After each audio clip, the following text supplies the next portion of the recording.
Hi friends, welcome back to Cooking with DeeDee. This is my Crockpot pot roast blooper video, and I say it's a blooper because I didn't realize my battery was low, so you're going to miss the part where I made the gravy. So hit me up in the comments and let me know if you would like for me to cook this meal again with the charged up phone for you to see how I made the gravy, okay? All right, we want to start off with our crock pot. Arrange your bell peppers and white onions with fresh herb stems of rosemary, bay leaves, and thyme in the bottom of your crock pot. I only used a few of the stems, so I don't know how do you measure that.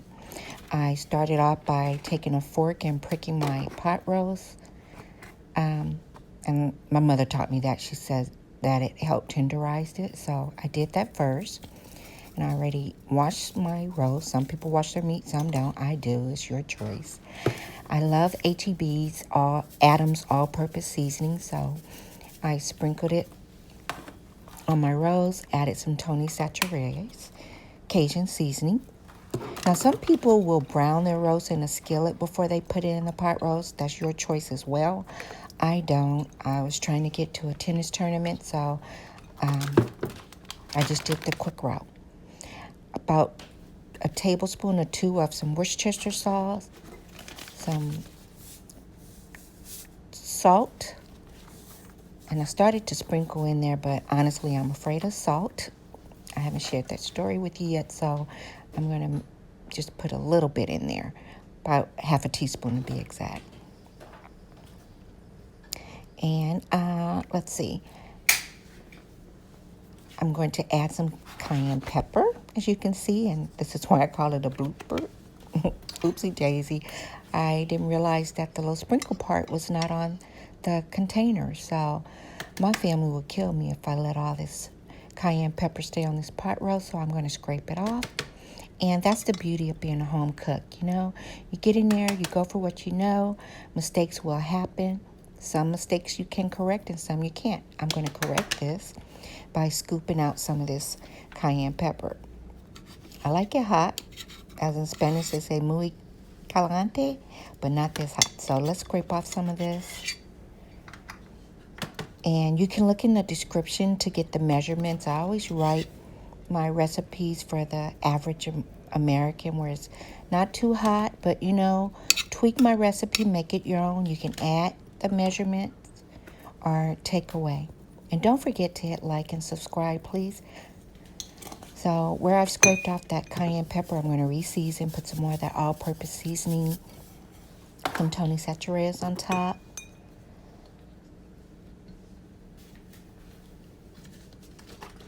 And sorry for the wobbly camera. I bumped into the tripod stand. Now, if you've watched me over the last I think I've had this channel almost 3 years. I really don't like beef broth, but when I cook a pot roast, I do use it. So I use half beef broth and half chicken broth.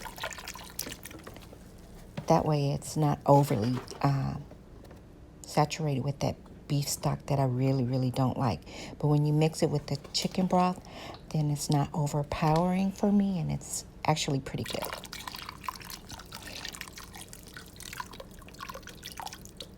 So I'm just pouring it in there. Some people will season their pot roast and let it marinate overnight, but what's the point of doing that when it's in the crock pot, right? It's going to marinate while it's cooking.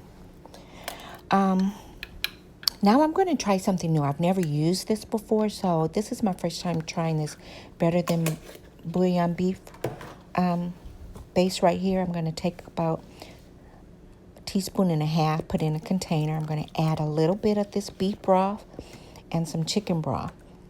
And the reason I'm doing this is because I don't want it clumped up.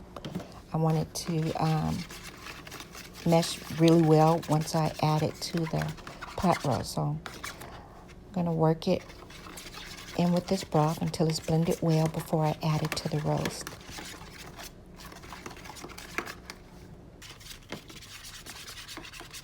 All right, this looks about right.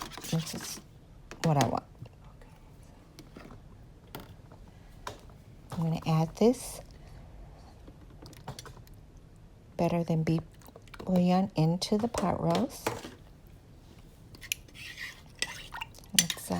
mix it in well with the broth that's already in there.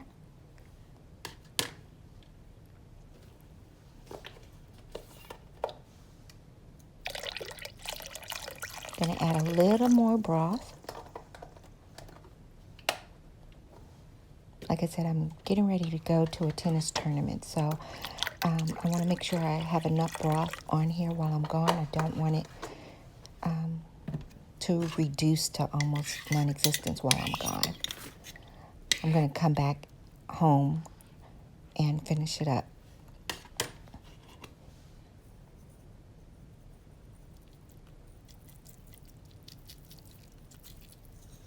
As you can see, I'm adding a little more seasoning. And I said all-purpose seasoning. If you have an HEB, trust me on this. It is so good. I love it on all of my beef. And I even put it on chicken occasionally. All right, I'm adding 2 dry bay leaves.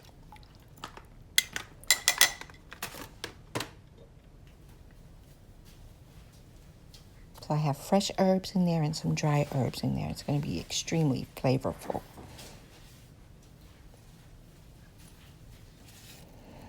And I forgot to look at the package to see how many pounds this pot roast is. It's very small because I don't have a lot of meat eaters in my family. Just my oldest son and I are real big on meat. So I would think this might be 2 pounds. I'm not sure. It's a small roast. All right, I'm adding some dry basil leaves as well. I'm going to sprinkle that in.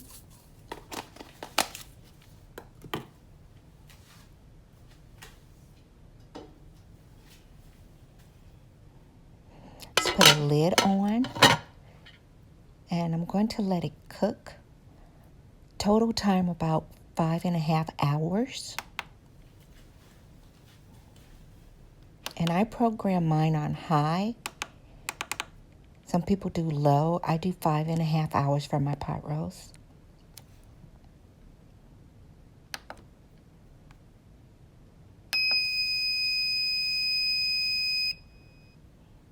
And now while this is cooking, I'm going to peel my potatoes and carrots and dice them up.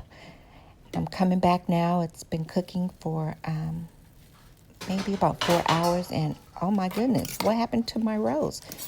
I go to a tennis tournament and come back, and if I didn't know any better, it looked like someone came in my house and cut up half of my roast, right? Half of it has diminished, right? Where's my food? Oh well, guess that's what happens when you buy a small roast. So you need to take that into consideration. All right, as you can see, I'm scooping up 2 cups of this broth from the roast. This is what I'm going to use to make my gravy. Again, I'm apologizing in advance. You will not get to see that part of the video because my phone went completely dead. It wasn't charged up while I was filming. So if you would like for me to cook this meal again, I do realize some people celebrate Easter or you just want a nice pot roast on a Sunday. Hit me up and let me know if you would like for me to cook this again with a charged up phone so you can see the full process of the gravy because, hey, that's really the highlight of this pot roast. All right, I'm adding my potatoes and carrots to the crock pot. It's about 1.5 hours left of cooking time.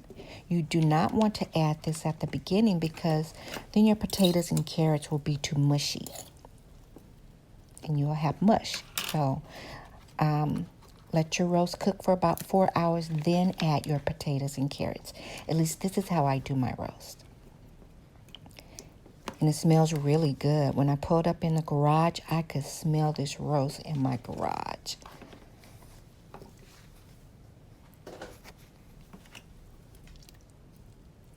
All right, you want to work your potatoes and carrots into the broth because you want the seasoning to be all inside of these vegetables.